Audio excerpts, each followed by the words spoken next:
Hi, my name's Sean Penistone. My background is in learning development, talent management and organisation development. Worked in a number of different industries for organisations ranging from GSK, BT, through to smaller companies such as Colt Telecom, and been in this field for about 28 years now.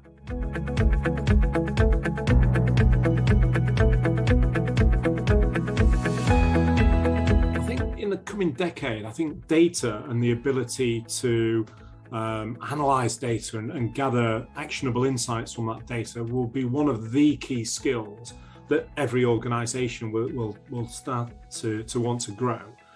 In my time at GSK, we did a lot of work in this area, and we looked to find data in every single business decision that we were taking. And it really helped us to really look at the world through a very, very different lens. And, in a very traditional industry, to look at things with fresh eyes and make fresh connections by relying on data and the likes of AI and machine learning to interpret that data and throw up insights that just wouldn't have occurred to us in the normal course of business practice. So for me, I think data and data analytics, with the advances in machine learning kind of really powering what organizations can do with those insights, will be have a massive impact over the next 10 years or so. I think what's key though is, in different organizations within different industries, there might be circumstances or contexts that kind of make it the right time to heavily invest and grow those skills or not. So in Colt Technology Services, we started to look at skills for the future and what they might be. But for us, we were looking more at, we're conscious that we might need those skills, but the bigger focus was on today's skills for today's needs. So whilst no doubt, in telecoms, data and data analytics will have a big impact in the future, and there are probably thousands of use cases for it today.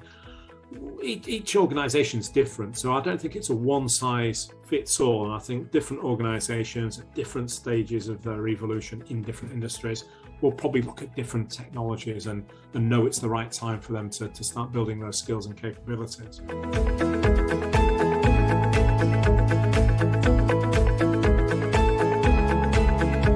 Yeah, for any organisation, it's knowing.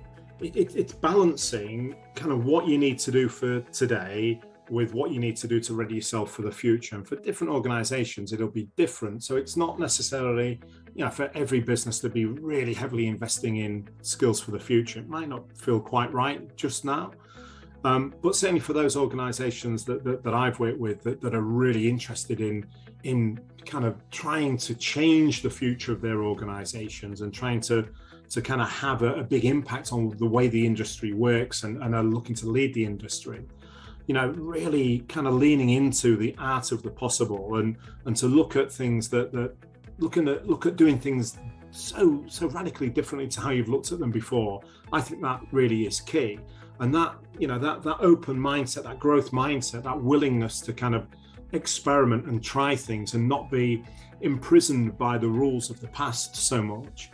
I think developing that muscle is really critical. And in my time at GSK, we started experimenting with some really kind of odd things. And, we took some of the sacred cows of the pharma world and challenged them and thought, could we do this differently? We looked at things like clinical trials, and we thought, well, how might this be different if we wrap this around the patient rather than wrapping it around ourselves and what we want from a clinical trial.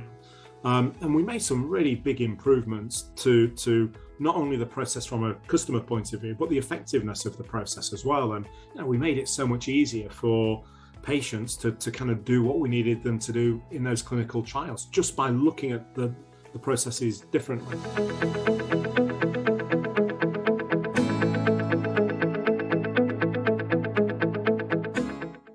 So taking people with you on the journey is probably the hardest part, to be honest. And my experience is that people do not like change, and it's really hard to get large numbers of people to kind of step into the unknown. And it's largely because you're trying to alter the rules of the game. So if people have been successful in their careers to date by operating in a certain way, by being risk averse or following the rules, to then say to them that now we want you to break the rules and to take calculated risk, it just feels counterintuitive. And back at GSK, we had to create like a company within a company where we operated differently, and we had different rules of engagement with one another. And one of the things I got personally involved in was writing capability frameworks, which were all about the attitudes and the approaches we wanted people to take. And we almost kind of gave that to them to say, look, this is how we want you to behave in this company within a company.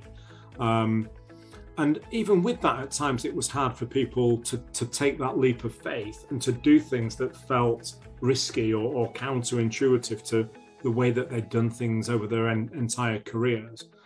So that took a lot of persuading and cajoling and coaching.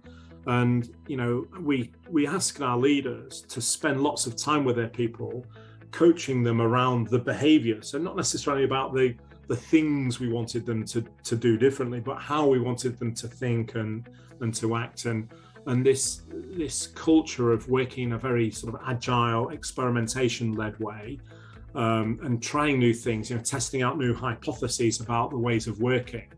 That was really key. Encouraging people to do it the first time, but then when they did it and things went wrong, to say, that's great, what have you learned from that? Rather than, oh my goodness, you've made a mistake. Oh, that's terrible. It was, well, okay, if you're not making mistakes, then you're not pushing the boundaries, but having robust processes for after action reviews where you went back and said, well, what did we learn then, through this experimentation? So it wasn't just kind of throwing things up in the air for the fun of it and doing wacky things. There was, there were lots of detailed hypotheses that were built up and then tested in quite a rigorous way. But by testing things with small scale experiments, it helped us to find things that worked and then do more of those things and reiterate them and then scale them. Whereas in a traditional sense, if you'd have had to get lots of permission and sign off and approval to go through a long process, the idea would have been killed ages before it came to fruition. So having that process of allowing people to take kind of calculated risks in order to move things forward quickly, I found that to be really, really helpful.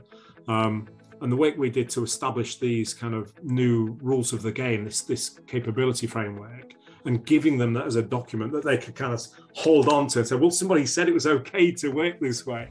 That seemed to really work for us. And again, it won't be the same in every business, but at GSK, that really helped us make some huge leaps really quickly.